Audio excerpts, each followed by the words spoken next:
ભાગની અંદર આપણે ઇંગ્લિશમાં રિવિઝન લેક્ચરની અંદર ગયા બે લેક્ચરમાં આપણે એક્ટિવ પેસિવ અને ડાયરેક્ટ નિયમ જોયા હતા. તમને ખ્યાલ છે કે માત્ર રિવિઝન લેક્ચર છે એટલે આપણે હવે જે ત્રીજા લેક્ચરની અંદર ફંક્શન જોવાના છે. તો સૌપ્રથમ હેડિંગની અંદર આપણે ફંક્શન્સ ટોપિક તો ફંક્શન્સ તમને ત્રણ જગ્યાએ પૂછાય છે. તો સૌપ્રથમ હેડિંગમાં જોઈએ કઈ ત્રણ જગ્યાએ પૂછાય છે. એક તો ફંક્શન આઇડેન્ટિફિકેશન, તમને ખ્યાલ છે ફંક્શન ઓળખવાના છે જે તમને 3 માર્ક્સમાં પૂછવામાં આવશે. ત્યારબાદ છે કમ્પ્લીટ ધ સેન્ટેન્સ જે તમને MCQ માં પૂછાશે અને 5 માર્ક્સ. ફંક્શન બેઝ ઉપર હશે, બ્રેકેટમાં ફંક્શન આપેલું હશે, ફંક્શનનું નામ આપેલું હશે અને નીચે MCQ હશે જે તમને એવા 5 પ્રશ્ન પૂછાશે. અને ફંક્શન ઉપર આધારિત રિસ્પોન્ડ ટુ ધ સેન્ટેન્સ જે તમને 4 માર્કમાં પૂછાશે. એનો મતલબ આ પણ MCQ માં આવશે, કમ્પ્લીટ ધ સેન્ટેન્સ પણ MCQ માં આવશે અને ફંક્શન આઇડેન્ટિફિકેશન માં તમને ઉપર ઓપ્શન આપેલા હશે ફંક્શનનું નામ, નીચે 3 વાક્ય હશે. એનો મતલબ 12 માર્કનું 5 × 8 12 માર્કમાં તમને ફંક્શન બેઝ ઉપર આધારિત પૂછવામાં આવશે. તો આપણે ફંક્શન ટોટલ 20 છે, 20 ફંક્શન આપણે જોવાના છે. તો સૌપ્રથમ જોઈએ આ બાજુ ટોપિકના નામ લખેલા છે, અથવા ટોપિકના શબ્દ છે અને રાઈટ સાઈડ જમણી બાજુ ફંક્શનના નામ લખેલા છે.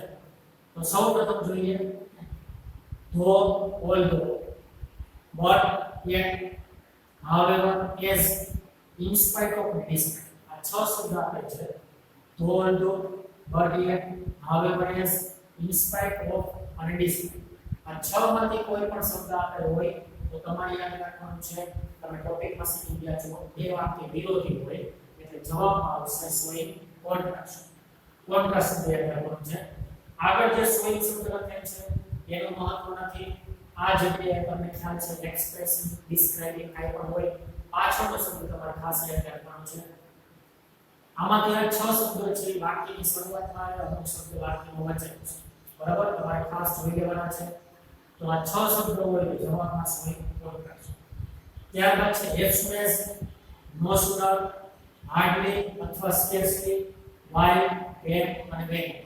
આમાં પણ 6 શબ્દો છે as soon as, no sooner, when, hardly અથવા scarcely, while અને when. આ સમય દર્શાવતા શબ્દો છે. જવાબમાં આવશે showing time. વાક્યની વચ્ચે અથવા વાક્યની શરૂઆતમાં શબ્દ આપેલો છે તો તમારે યાદ રાખવાનું છે showing time, સમય બતાવે છે. as soon as છે વાક્યની શરૂઆતમાં વચ્ચે આવશે. આ બે શબ્દો છે બધા નામે આવે છે. બરાબર, આ પણ વચ્ચે આવશે. ત્યારબાદ કયું છે because, owing to, due to, on account of, since અને as. તો આ બધા ગુજરાતી ને કારણે અથવા કારણ કેવું કહે છે એનો મતલબ કારણ બતાવે છે. તો જવાબમાં showing reason. reason તમારે યાદ રાખવાનું છે. ખાસ આ છેલ્લો શબ્દ છે એ તમારે ખાસ યાદ રાખવાનો છે. બરાબર, કારણ બતાવતા આ 6 શબ્દો છે because, owing to, due to, on account of, since, as. ત્યારબાદ છે so that. અલગ અલગ વસ્તુ so that વાક્યમાં વચ્ચે શબ્દ આપેલો છે. to, such that આ પણ અલગ છે. enough to અને so અથવા that એટલે કે so અને that. બરાબર, so that કોઈ વાક્યમાં વચ્ચે આવશે. આ બધા શબ્દો વાક્ય વચ્ચે આવશે પણ આમાં ડબલ શબ્દો છે બધામાં. so that, to, such that, enough to. આ પરિણામ બતાવે છે. તો તમારે યાદ રાખવાનું showing result એટલે તમારે રિઝલ્ટ યાદ રાખવાનું. ત્યારબાદ નંબર 5 છે or, rather than, either or, neither. 4 શબ્દો છે. 4 એમાં ડબલ શબ્દો છે. અહીં or માત્ર છે એટલે આ બે વાક્ય વચ્ચે ઓપ્શનનો ભાવ બતાવે છે અથવા તો વિકલ્પનો ભાવ બતાવે છે. તમારે યાદ રાખવાનું showing choice અથવા alternatives. આ બે શબ્દો ઓપ્શન કરે છે. showing choice અથવા showing alternatives. બરાબર, 4 શબ્દો છે. બે વાક્ય વચ્ચે બે શબ્દો વચ્ચે વિકલ્પ અથવાનો ભાવ હોય ત્યારે or, rather than, either or, neither. તો આમાં 4 શબ્દો યાદ રાખવાના છે. તો અહીંયા એવું છે હજી એક પ્રમાણ આવશે કે જોઈ લેશો આપણે. નંબર 6 so that ભેગું આવે with a view to, in order to, in order that. આ 4 શબ્દો હોય તો એ કોઈ ક્રિયાનો હેતુ બતાવે છે. તો તમારે યાદ રાખવાનું showing purpose. showing purpose યાદ રાખવાનું ખાસ. બરાબર, so that, with a view to, in order to, in order that. ના હેતુથી એવું લખાશે. નંબર 7 ના 4 શબ્દો છે if, unless or otherwise.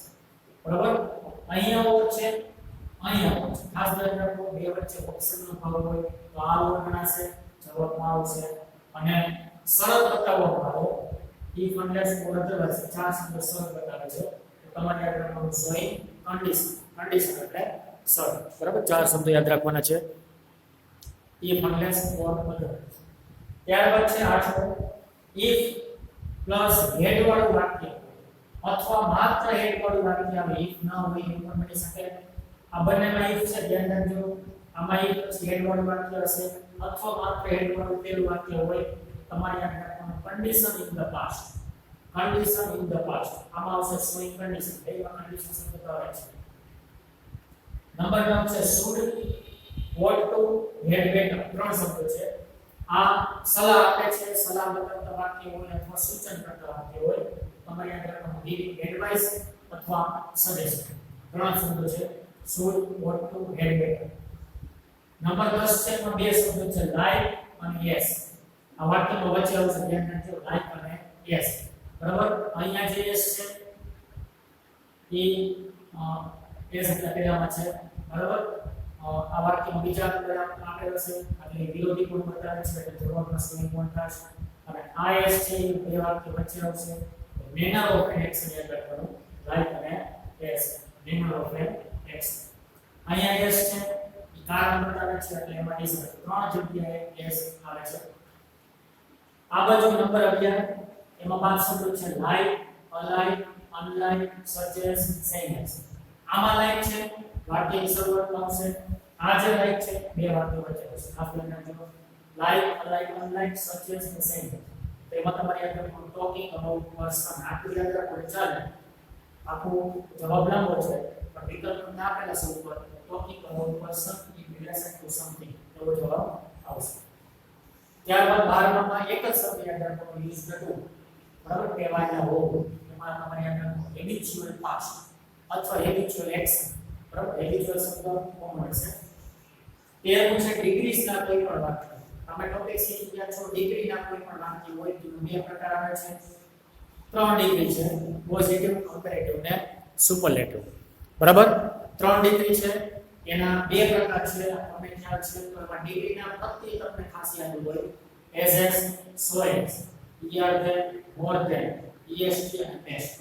આ છ જે પ્રત્યે વાક્યમાંથી પણ જોવા મળે તમને તો ડિગ્રીના વાક્ય સમજવાના છે તો તમારે જવાબમાં યાદ રાખવાનું છે કમ્પેરિંગ એટલે સરખા બરાબર ઇનડાયરેક્ટ સ્પીચના વાક્યો હોય આપણે છ પ્રકાર ઇનડાયરેક્ટ ડાયરેક્ટ ઇનડાયરેક્ટ ટોપિકમાં છ પ્રકાર વિધાન વાક્યો પ્રશ્નાર્થ વાક્યો ઉદાહરણ આધાર yes or હેડ તો એવા કોઈ વાક્ય હોય કે તમે વાંચો એટલે તમને ખ્યાલ આવી જાય આસ્ક કરો ટોલ્ડ રિપ્લાઇડ રિક્વેસ્ટેડ આવી રીતે રિપોર્ટિંગ વર્ક આપેલો હોય અને બે વ્યક્તિના નામ હોય એવું વાક્ય હોય કે ઇનડાયરેક્ટ સ્પીચ નું ગણાય તો જવાબમાં યાદ રાખવાનું રિપોર્ટ પેસિવના વાક્ય હોય પેસિવ વોઇસ આપણે શીખી ગયા ટોપિકમાં પેસિવ વોઇસના વાક્ય હોય બાય શબ્દવાળા અથવા બાય શબ્દ વગરના હોઈ શકે ખાસ ધ્યાન રાખવું તો B1 ક્રિયાપદ +B3 આવી રીતે આપેલ હોય પેસિવના વાક્ય હોય તો તમારે યાદ રાખવાનું ડો હેડ નોટ ઇમ્પોર્ટન્ટ કરતા મહત્વનો નથી નંબર 6 છે એઝ ઇફ આખો જોઈન્ટ શબ્દ છે એઝ ઇફ ખાલી if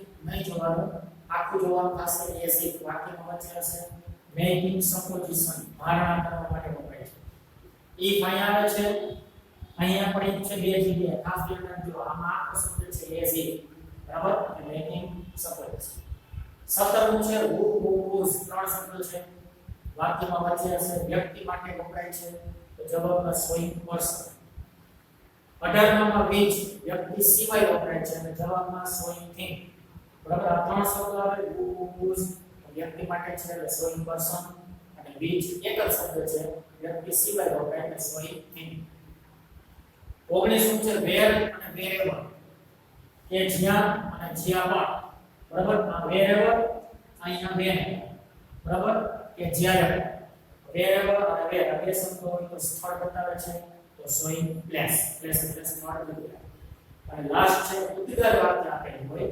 ઉદ્ગાર ચિહ્ન આપેલા છે આ રીતે ઉદ્ગાર ચિહ્ન વાળું વાક્ય હોય ગમે એવું ઉદ્ગાર ચિહ્ન વાળું વાક્ય હોય છેલ્લે ઉદ્ગાર ચિહ્ન હોય તો વાક્યમાં વચ્ચે હોય બરાબર કેવા ઉદ્ગાર વાક્ય આપણે ટોપિકમાં જોયા છે ખાસ કરીને ડાયરેક્ટ ઇન્ડાયરેક્ટમાં તો તમારે યાદ રાખવાનું એક્સપ્લેનેશન બરાબર તો વિદ્યાર્થી મિત્રો આ 20 પ્રકાર ફંક્શન યાદ રાખો તો તમને 12 માર્કનું ટોટલ છે યાદ રહી જાય. ખાસ આ ફંક્શન યાદ રાખી લેવા, ટોપિકના શબ્દો યાદ રાખી લેવા. Thank you very much.